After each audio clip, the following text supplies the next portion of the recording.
حیا انسانی فطرت و جبلت میں ایک ایسی صفت ہے، انسان کے اندر اللہ تعالیٰ نے فطرتاً یہ حیا ایک ایسی صفت رکھی ہوئی ہے جو اسے ہر برائی سے روکتی ہے۔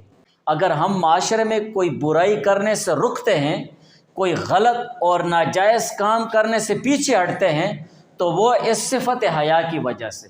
جس مومن مسلمان میں اس صفت حیا جتنے درجے میں ہوگی، اتنا ہی وہ گناہوں سے بچتا رہے گا، اتنا ہی وہ اللہ تعالیٰ کی نافرمانی سے بچتا رہے گا۔ اور یہی حیا والی جو صفت ہے جو اللہ تعالیٰ نے انسان کے اندر فطرتاً رکھی ہوئی ہے، تو یہ صفت ہر اچھائی کی ترغیب دیتی ہے اور ہر اچھائی پر ابھارتی بھی ہے۔ جو شرم و حیا کا پیکر ہوتا ہے جو انسان، اس کی کوشش یہ ہوتی ہے کہ وہ ہر جگہ اچھا نظر آئے، اور ہر اچھائی پر اسے برانگیختہ کرتی ہے یہ شرم و حیا۔ اور جن لوگوں میں شرم و حیا انتہائی درجے میں ہوتی ہے، وہ معاشرے میں بہت وقار اور عزت کے ساتھ جیتے ہیں، ان کو لوگ عزت کی نگاہ سے دیکھتے ہیں اور ایک مرتبے کی نگاہ سے دیکھتے ہیں۔ تو یہ شرم و حیا کی وجہ سے ہوتا ہے۔